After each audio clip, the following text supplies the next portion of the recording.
Hello সবাইকে, আজকে একটা অনবদ্য জিনিস আপনাদের সাথে শেয়ার করব। সেটা হলো আমার মা, যে মাসে একবার করেই আমাদের ঘর পরিষ্কার করে, আর এমন ভাবে পরিষ্কার করে যে কোথায় কোন জিনিস রাখা আছে সে পুলিশে খবর দিলেও খোঁজ পাওয়া যাবে না। এই যে আপনারা দেখে নিন আমার মাকে, ফুল দমে আছে, সকাল থেকে কাজ করে যাচ্ছে। কি কাজ করছে সেটা এখন অব্দি আমরা জানতে পারিনি।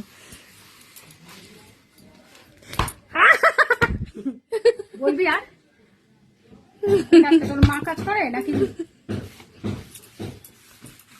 নাকি বলো তোর বাপ মাঝে মাঝে কি কি কাজ করছে বলো। জলের ড্রামে ভর্তি ছিল, জলটা পুরোনো জল পরিষ্কার করলাম। আর আমার মেয়েকে সেই গামলাটা দিয়ে পেটালাম।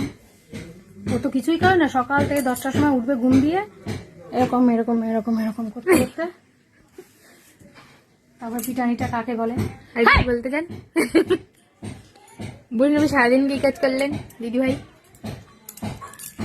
ভুলভাল বলে ফেলবো, সরে যা, ক্যামেরাটা সরা।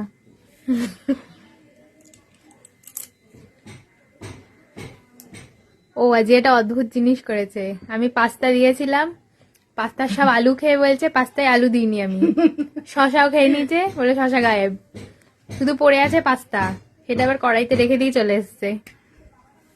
এই ও সেই যা মানুষ। রান্না করে, হাত মানে এম করে চাটবেন, দেখবেন তাতেও স্বাদ নাই।